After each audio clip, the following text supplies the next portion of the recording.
Okay, in this video, I'm going to show you how to check IMEIs and ESNs in case you need to do that for any reason. For example, if you want to look over the phone, there's a way to check to see if the phone's been lost or stolen, or if it is Google locked. I'm sorry, not Google locked, iCloud locked. We unfortunately at this time don't have a way to check Google lock over the phone, but if you want to check this, and we'll go over that more in the how to take calls and the negotiation part of the course.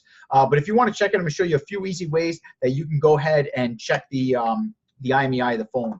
So there's a few different sites you can use. The top three here are pretty decent. There's swappa.com, there's IMEIpro.info, and there's IMEI24.com. This is at the time of the shooting of this video. I got to say there's every 6 months it seems like there's a new site that we're kind of switching to, because this process changes quite a bit. Like an old site we used to use was this one called checkesnfree.com, which is still pretty decent. But our favorite that we're currently using and have been using for about the last year and a half is this IMEIpro.info. I like this one because it also gives you not only the ESN status, but also the iCloud status of the phone, whether it's the Find My iPhone app is on or not. And if you haven't watched that, I got a video in the course on that. You can check that out, what that means. So I'm going to go ahead and just type the IMEI of this phone in here.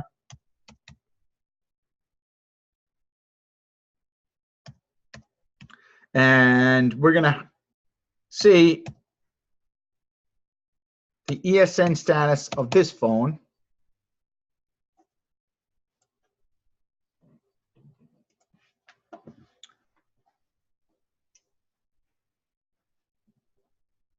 Okay, so the Find My iPhone is on with this one, and this is an iPhone 6 for Apple right here.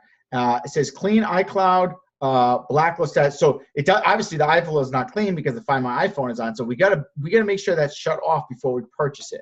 Now it's not blacklisted. Okay, now this is actually my daughter's phone, so I knew the Find My iPhone app was on. I just wanted to show you a good example of this. Okay, she's got an iPhone 6 and we have AT&T service, so I know the blacklist status is clean on it because we're using it currently, and it has the iCloud status on because I have the Find My iPhone tracker in case someone steals her phone. We'll be able to track her phone down. Okay, but this that's why I like this site, because it gives you a nice breakdown of this. Now, you really can't check for Sprint or T-Mobile. It says Sprint checker and T-Mobile checker, but Sprint and T-Mobile is never very reliable. So we always buy T-Mobile as a bad ESN typically, and we always buy Sprint as a bad ESN at the time of shooting this video.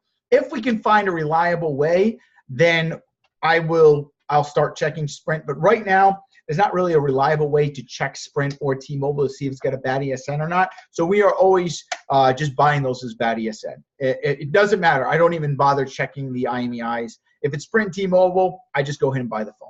Now, if it's Verizon or AT&T and you just want to make sure it's not lost or stolen, you can go ahead and use this checker if it makes you feel more comfortable. But as for Sprint or T-Mobile, I just don't even bother because the status is not ever really accurate, unfortunately. So if it's Sprint or T-Mobile, you can just go ahead and buy it as a bad ESN, period. Just buy it as a bad ESN and sell it as a bad ESN. And don't worry about selling it. A ton of stuff on my eBay store is listed bad ESN for Sprint or T-Mobile, and we sell it still in sometimes an hour, 2 hours, 1 day, or 2 days at the max. Sells very quickly. So that's not going to slow your sales down or anything. Okay, so that's a little bit on how to check the ESNs on the phone and check the iCloud. Always important. Make sure, we're going to go through this in the video again, but make sure to restore every phone that you buy. It's crucial. I'm going to keep repeating these throughout these videos that whenever you buy a phone, you always restore it, and then you restore it one more time. So, all right, and I'll see you in the next video, guys.